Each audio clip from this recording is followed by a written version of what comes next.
Hi guys, അപ്പോൾ ഇന്ന് നമുക്കൊരു ഗെറ്റ് റെഡി വിത്ത് മീ കണ്ടാലോ. ഞാൻ പോൺസിൻ്റെ ഈ ഒരു ജെൽ മോയ്സ്ചറൈസറാണ് ഉപയോഗിക്കുന്നത്. എൻ്റെ മുഖം എപ്പോഴും ഓയിലി ആവാറുണ്ട്, പക്ഷേ ഇതിട്ട് കഴിഞ്ഞാൽ വലിയ സീൻ ഉണ്ടാവാറില്ലേ.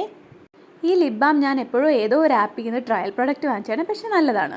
എൻ്റെ ഐബ്രോസിന് വലിയ കട്ടിയില്ലാത്തതുകൊണ്ട് ഞാൻ എപ്പോഴും ഇങ്ങനെ പെൻസിൽ ഉപയോഗിച്ച് എഴുതാറുണ്ട്. പിന്നെ നോക്കണ്ട, അത് മസ്കാരയുടെ ഏതോ ഒരു പഴയ ബ്രഷാണ്, അതാണ് ഞാൻ സ്പൂളായിട്ട് ഉപയോഗിക്കുന്നത്.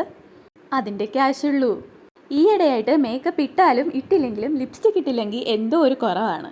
പിന്നെ ആ ലിപ് ലൈനർ അത് നോക്കണ്ട, അത് ഇച്ചിരി കഴിയുമ്പോൾ ഞാൻ തുടച്ച് കഴിഞ്ഞിട്ട് ഒന്നും കൂടെ മൊത്തത്തിൽ ലിപ്സ്റ്റിക് ഇടുന്നുണ്ട്. അതിട്ടപ്പോൾ എനിക്ക് തന്നെ എന്നെ ഒരു മന്ത്രവാദിയുടെ ലുക്കാണ് തോന്നുന്നത്.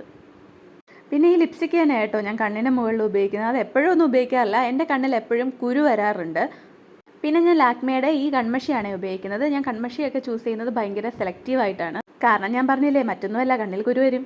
പിന്നെ അമ്മയ്ക്ക് ഞാൻ എഴുതി കൊടുത്തിട്ടുണ്ട്, കാരണം അമ്മ എന്ത് കൺമഷി ഉപയോഗിച്ചാലും ദിഗംബരം മാതിരി ആവാറുണ്ട്.